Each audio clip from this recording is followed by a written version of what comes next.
नमस्कार, मैं हूं रचना श्रीवास्तव। सी टाइम्स में आप सभी का एक बार फिर से बहुत बहुत स्वागत है। सी टाइम्स के आज के इंटरव्यू सेगमेंट में हम आपकी मुलाकात करवाने जा रहे हैं डॉक्टर प्रवीण कुमार व्यवहार जी से, जो कि पेशे से कंसल्टिंग और स्ट्रक्चरल इंजीनियर भी हैं, साथ ही गवर्नमेंट अप्रूव्ड वैल्यूअर भी हैं। इन्होंने एमई किया हुआ स्ट्रक्चर से, MSc real estate and valuation में किया हुआ है। साथ ही खास बात यह है कि इन्होंने पीएचडी भी किया हुआ है, और उसमें खास बात यह है कि पीएचडी अभी इसी साल अगस्त में उन्होंने किया हुआ है। यानी हम सब के लिए एक इंस्पिरेशन है कि सीखने की कोई उम्र नहीं होती। तो आइए बातचीत का सिलसिला शुरू करते हैं। बहुत बहुत स्वागत है आपका हमारे स्टूडियो में। नमस्कार जी। सबसे पहले मुझे आप ये बताइए कि आप ने इतना कुछ किया हुआ है, और आप शुरू से ही इंजीनियर ही बनना चाहते थे या फिर आपका कुछ और सपना था? नहीं, हमारा तो एम ही यही था कि मेरे को इंजीनियर बनना इंजीनियर ही बनना है जी। तो ये बताइए कि आप लगभग 30 साल से इस फील्ड में हैं, तो क्या चेंजेस देखते हैं आप 30 साल पहले और आज इस फील्ड में? पहले, आज से 30 साल पहले लेबर जो रहता था वो एक इंजीनियर जैसा काम करता था जी। जो उस समय जो कस्टमर रहते थे उनके लिए इंजीनियर की उतनी महत्ता नहीं रहती थी जितनी लेबर कॉन्ट्रैक्टर की महत्ता रहती थी जी। वो लेबर कॉन्ट्रैक्टर के टाइम के हिसाब से बोलते थे इंजीनियर इतने बजे आना चाहिए। अच्छा। ये 88-89 की बात बता रहा हूँ। जी जी जी। और अब इस समय स्थिति बिल्कुल पूरी चेंज हुई, उल्टी हो गई है। अच्छा। उस समय काम करने वाले भी इंजीनियर्स भी कम थे, जी आज बिल्कुल इंजीनियर्स भी बहुत ज़्यादा हैं बिल्कुल। और लोग में अवेयरनेस भी आ गई है कि जो हम्म इंजीनियर्स बोलेंगे वो सही होगा, हम्म। कॉन्ट्रैक्टर बोल रहे हैं वो सही नहीं है जी। और पहले तो ये खुद ही मकान बना नक्शा बन जाता था, अब आजकल हर व्यक्ति इंजीनियर के पास एक आता एक है। इंच की कीमत हो गई है, लैंड जी रेट बहुत ज़्यादा बढ़ गए हैं, एक जी एक इंच की कीमत होती जा रही है। जी इसलिए आदमी चाहता है कि हमारा जो मकान बने कॉम्पैक्ट बने, सब सुविधाएं युक्त बने, जी है ना। पहले दो हाउस बनते थे, एक जी के पीछे एक कमरे होते थे। बिल्कुल बिल्कुल आजकल आदमी प्राइवेसी भी चाहता है, हर बिल्कुल। रूम में वो फैसिलिटी चाहता है कि होटल के रूम में होने। जी बिल्कुल सही है। तो आपकी अच्छी खासी जॉब थी, आप जॉब छोड़कर आपने ये बिजनेस स्टार्ट किया, तो क्या सोच के आपने इस तरफ कदम बढ़ाया? मैं पहले तारापो कंस्ट्रक्शन कंपनी में था, एज असिस्टेंट इंजीनियर था। फिर मेरा बरगी डैम साइट पर था। बरगी जी डैम कंप्लीट होने के बाद मेरा ट्रांसफ़र कर दिया गया एमपी शक्ति भवन में। यहाँ पर ऐसे क्वांटिटी सर्विंग देखता था मैं, जी यानी बिल बनाना, लेके जाना, आर्किटेक्ट के बाद स्टीलिन दोषी भल्ला जो इसके आर्किटेक्ट थे उनके पास लेके जाना दिल्ली, और वहाँ से अप्रूव करा के लाना जिससे पेमेंट हो सके। जी। तो कुछ एक्स्ट्रा आइटम्स थे जिनको हमने बनाया था, उनको अप्रिसिएट डिपार्टमेंट वालों ने भी किया था, एमपीवी ने, और हमारे रेसिडेंट इंजीनियर थे मिस्टर रामचंद्रन, उनने भी अप्रिसिएट किया था। फिर ऐसे करते करते उन्होंने एक बार बोला क्यों नहीं अपना बिजनेस स्टार्ट कर लेते। हमने सर हमारा कोई बैकग्राउंड नहीं है, क्या नहीं कर लो, अगर कुछ होता तो फिर से आके ज्वाइन कर लेना, नहीं सक्सेस होते तो आके ज्वाइन कर लेना, जी 6 महीने बाद फिर आके ज्वाइन कर लेना। शुरुआत करी, सक्सेस हो गए, तो शायद हमको दोबारा ज्वाइन करने की ज़रूरत ही नहीं पड़ी। जी। तो उस समय से अब तक 30 साल लगभग हो गए। हम्म। तो इस जर्नी में, 30 सालों की जर्नी में किस तरह की समस्याओं का सामना करना पड़ा? इनिशियल स्टेज में तो स्ट्रगल वाला पीरियड रहता ही है। जी फैमिली बैकग्राउंड हमारा बहुत अच्छा नहीं था, जी। साधारण परिवार के थे। तो शुरुआत में तो यही रहता है कि पहले कितना कमाए कि घर वालों को सपोर्ट हो जाए। बिल्कुल। जैसे तैसे शुरुआत हुई, स्ट्रगल बहुत करना पड़ा, जी 6-7 साल जमने में लग गए। फिर उसका 90 के बाद थोड़ा बिजनेस में अच्छा परफॉर्म करने लगे, जी फिर तो अच्छा करते ही जा रहे हैं। जी बिल्कुल। आपने प्रधानमंत्री आवास योजना के अंतर्गत भी काफी कंस्ट्रक्शन का काम किया है, तो उसके बारे में कुछ बताइए, किन एरियाज में आपने किया? प्रधानमंत्री आवास योजना के पहले 3 योजनाएं और आई थी जो जी अर्बन पुअर से संबंधित थी। जी पहले इंदिरा आवास योजना चलती थी, जी उसमें से गवर्नमेंट के लोगों को कुछ ग्रांट दी जाती थी, जी। वो खुद ही मकान बनाते थे। फिर वाल्मीकि अम्बेडकर आवास योजना आई, उसमें कुछ गवर्नमेंट का कंट्रीब्यूशन रहता था, कुछ बेनिफिशरीज का कंट्रीब्यूशन रहता था। फिर उसमें कुछ चेंजेस किए गए। फिर उसके बाद में IHSDP और BSUP आई। छोटे शहरों के लिए भी IHSDP थी, और मेट्रो सिटीज़ के लिए जो थी BSUP के नाम से जाना था, basic services to urban poor. और integrated housing slum development programme, इसमें भी गवर्नमेंट का कंट्रीब्यूशन रहता था, स्टेट गवर्नमेंट का भी कंट्रीब्यूशन रहता है, और बेनिफिशरीज का भी कंट्रीब्यूशन रहता था। IHSDP में गवर्नमेंट की ग्रांट 80% रहती थी और बेनिफिशरी की 20% रहती थी।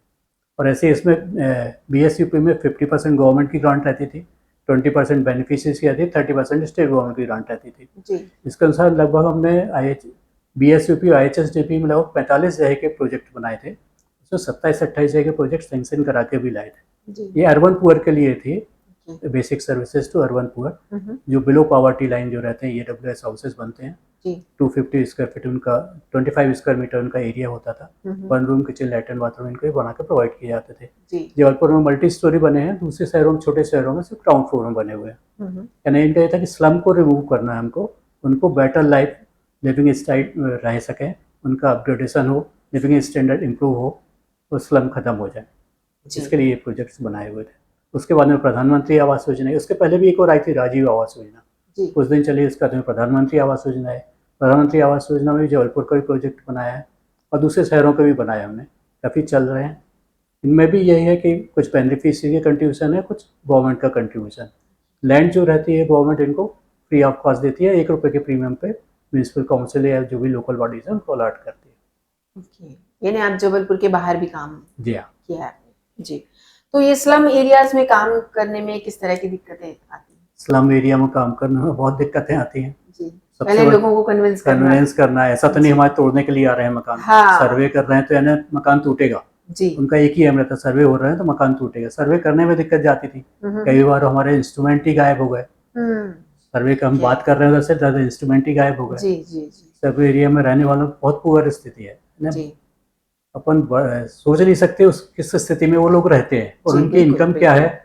कोई अगरबत्ती बना के रहता है, हम्म लाल कुआं एरिया है जबलपुर के आसपास है, वहाँ पे लोग अगरबत्ती बनाते हैं। हम्म, अगर उसी को तो उनको और बेनिफिट दिया जाए तो शायद बहुत अच्छी इंडस्ट्री वो डेवलप हो सकती है। जी बिल्कुल।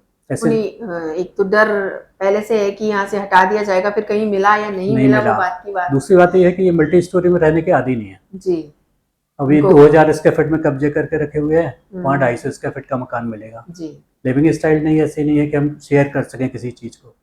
फ्लैट में रहेंगे तो हर चीज़ को शेयर करना शेयर करना पड़ेगा। पड़ेगा, बिल्कुल बिल्कुल। तो आप गवर्नमेंट प्रोजेक्ट्स भी लेते हैं, तो इसकी क्या प्रोसेस है और किस तरह आप करते हैं इसे?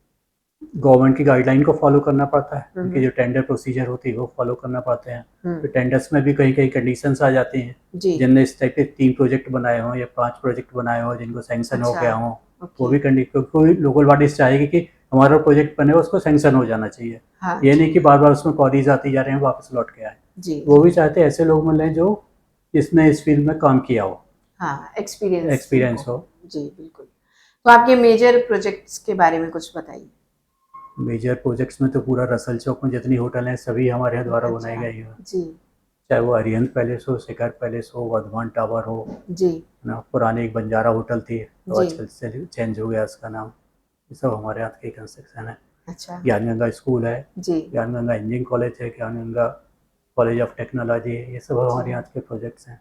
इतने सारे बड़े बड़े प्रोजेक्ट्स के बीच में कोई ऐसा इंसिडेंस जो आपको याद रहा हो या जो आप हमारे साथ शेयर करना चाहें या जिसको बनाने में काफी मुश्किल आई है?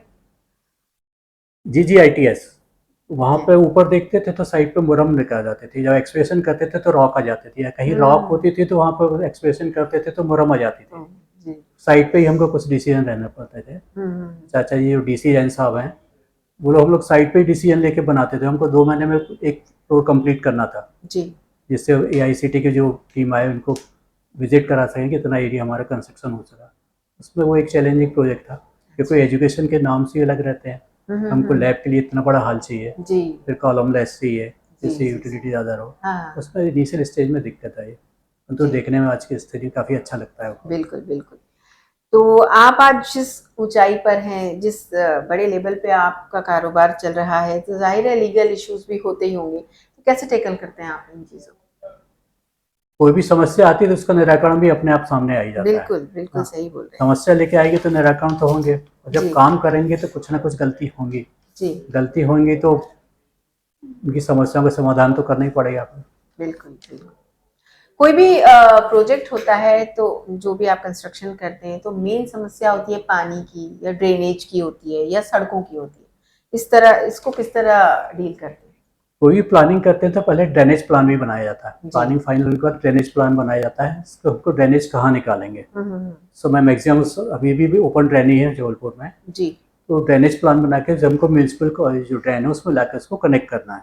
जी ना, उसको लेवल डिफरेंस देखना पड़ेगा हमको, कहाँ कितना रखना है, कितना स्लोप मेंटेन करें कि जी जो पानी जो वेस्ट निकल रहा है वो इजीली अपने उसमें आ जाए।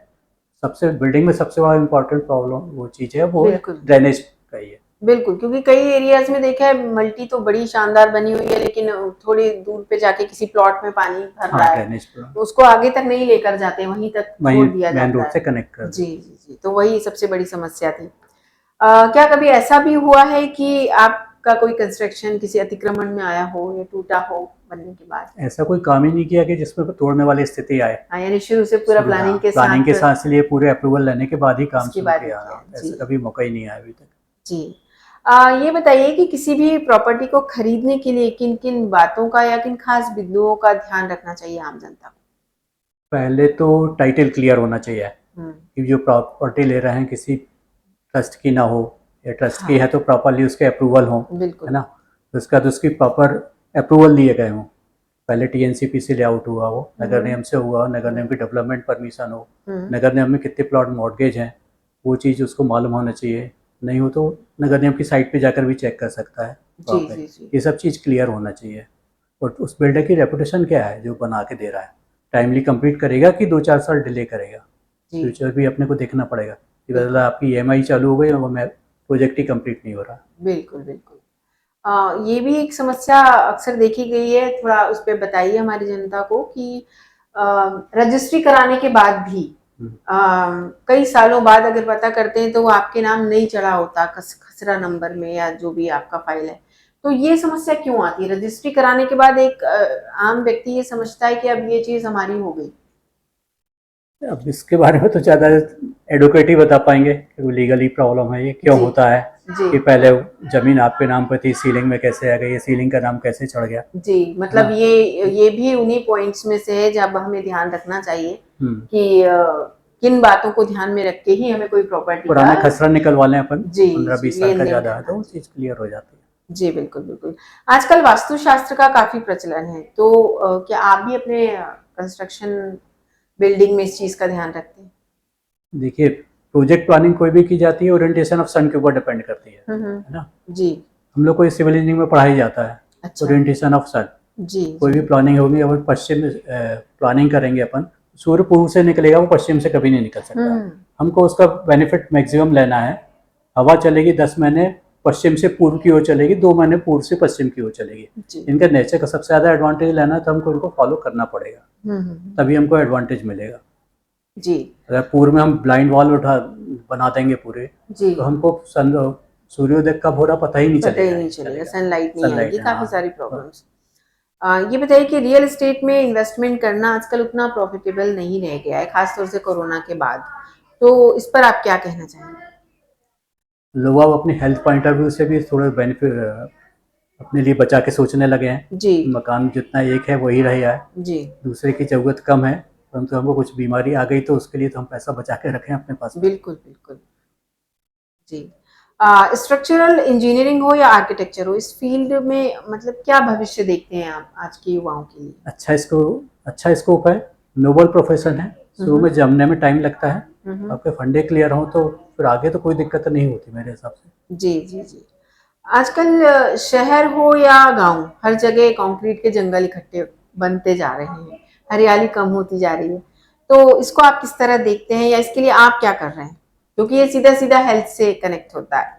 अगर भूमि विकास नियम को फॉलो किया जाए जी तो जैसे 10% ओपन स्पेस छोड़ना है, अच्छा हर जी 1,000 स्क्वायर फीट में एक मकान, एक झाड़ लगाना है। जी अगर ये सब चीज़ें को फॉलो किया जाए तो कंक्रीट के जंगल के साथ बनेंगे, उसके साथ प्लांटेशन भी होता रहेगा, फिर ये प्रॉब्लम नहीं आएगी मेरे हिसाब से।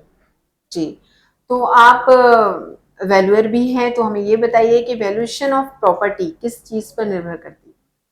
Safe size location of the property. अच्छा एक रोड है, हम्म, उस पर एक 10,000 स्क्वायर फीट का प्लॉट है, जी तो और रोड विड्थ अगर 24 मीटर है तो उसको एफएआर ज़्यादा मिलेगा। हम्म, और अगर एक छोटा सा प्लॉट है 24 मीटर, उसको कवरेज कम मिलेगा तो उसका एडवांटेज कम मिलेगा। नेचुरली उसका जहाँ बिल्डर्स को ज़्यादा परमिशन मिलेगी बनाने की, उसकी जी कॉस्ट ज़्यादा होगी। बिल्कुल। तो एक ही जगह पर वैल्यूएशन अलग अलग क्यों होती है? सेफ साइज एंड लोकेशन भी बता रहा हूँ आपको। अच्छा, यानी कि लोकेशन, अगर कॉर्नर अब वाला एक प्लॉट है तो उसकी वहाँ ज़्यादा हो उसकी जाएगी, ज्यादा ज़्यादा होगी हो क्योंकि जाएगी। दोनों तरफ सड़कें हैं, ये सारी बातें। एक ठीक है एक एक रोड पर है, किसी के बाजू में ड्रेन है, नाला है, तो उसकी जी। कीमत कम हो जाएगी। या आगे कोई इस टाइप की इंडस्ट्री वो खुली हो, शॉप्स खुली हो, नॉन वेज वगैरह बिकता हो, वहाँ उसकी कीमत कम हो जाएगी। ओके। जबलपुर के विकास को लेकर आप क्या सोचते हैं? एज ए इंजीनियर आप जबलपुर के जो डेवलपमेंट है उससे संतुष्ट हैं? जबलपुर में जो डेवलपमेंट हुआ है पिछले 10 साल में ज़्यादा हुआ है। जी। यानी 10 साल पहले कोई आया हो और आज आएगा तो उसको काफ़ी ज़्यादा चेंजेस चेंज समझ में दिखता है। आएंगे, वो जी। सबसे ज़्यादा है। बच्चे यानी अच्छे सेटल हो जाएं, वो जी। सबसे बड़ी चीज़ है। बिल्कुल सही कहा आपने। तो चलते चलते आप हमारे व्यूअर्स को क्या मैसेज देना चाहेंगे कि अगर कोई इस फील्ड में आना चाहे तो उसके लिए? ये नोबल प्रोफेशन है, टाइम लगेगा, परंतु आपको आगे आने वाले समय में काफ़ी अच्छा रिस्पॉन्स मिलेगा। इसमें कभी यानी सिविल इंजीनियरिंग ऐसे सब्जेक्ट है जिसमें कभी अंत नहीं होना है कि जब बहुत ज़्यादा हुए आईटी फील्ड में जाएंगे सैचुरेशन आ गया, इस फील्ड में कभी सैचुरेशन आना ही नहीं है। हमेशा आदमी की रिक्वायरमेंट मकान की बनी रहेगी और आप बिल्कुल। तो बहुत बहुत शुक्रिया आपका हमारे स्टूडियो में आने के लिए और हमारे सवालों के जवाब देने के लिए। तो हम बात कर रहे थे डॉक्टर प्रवीण कुमार व्यवहार जी से, जिन्होंने काफी सारी महत्वपूर्ण बिंदुओं पर हमारा ध्यान आकर्षित किया और उम्मीद करते हैं आप इससे लाभ जरूर उठाएंगे। देखते रहिए।